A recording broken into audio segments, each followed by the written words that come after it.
Naam, mpenzi na mdau wa Kimimbi Herbal Clinic.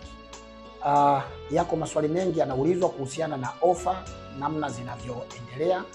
Tunasema kwamba tunaendelea na ofa kama kawaida yetu, na ofa bado ipo kwa maana ya inaendelea.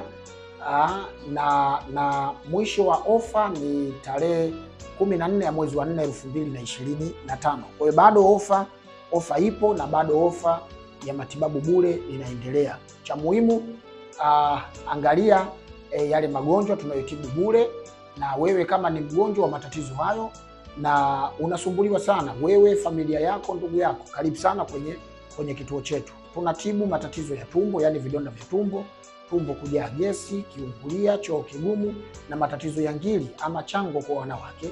Haya tunatibu bure. Lakini matatizo ya njia ya mkojo, UTI, kichocho, tezi dume, pamoja na kuziba kwa mkojo, haya pia tunatibu bure kwa wanawake na wanaume. Lakini pia tunatibu bure matatizo ya mifupa, maumivu ya mgongo, maumivu ya kiuno, maumivu ya miguu, ganzi mwilini, pamoja na matatizo ya stroke. Hayo pia tunatibu bure katika kipindi hiki. Mpenzi na mdau wa Kimimbi Herbal Clinic, njoo sasa kwenye kituo chetu, tutakutibia. Kwa sasa tumebadilisha kidogo utaratibu wa kutuma hizi video, ndio maana unaona mara kwa mara tunatuma linki. Kwa sasa tumebadilisha utaratibu, tumefungua akaunti yetu mpya YouTube, inaitwa Kimimbi TV, na huko ndio tunaposti video, kwa sababu ni video ndefu sana, zinachukua mpaka dakika 17. Kwa hatuwezi kuzituma hapa, na badala yake tunatuma katika hiyo akaunti yetu ya YouTube. Kwa hapa tunatuma linki mara kwa mara.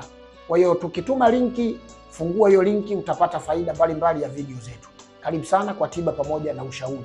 Usiache kusubscribe channel yetu ya YouTube. Ni muhimu sana, Kimimbi TV, ili uwe wa kwanza kupata video zetu za masomo na mafundisho mbalimbali. Karibu kwa tiba pamoja na ushauri.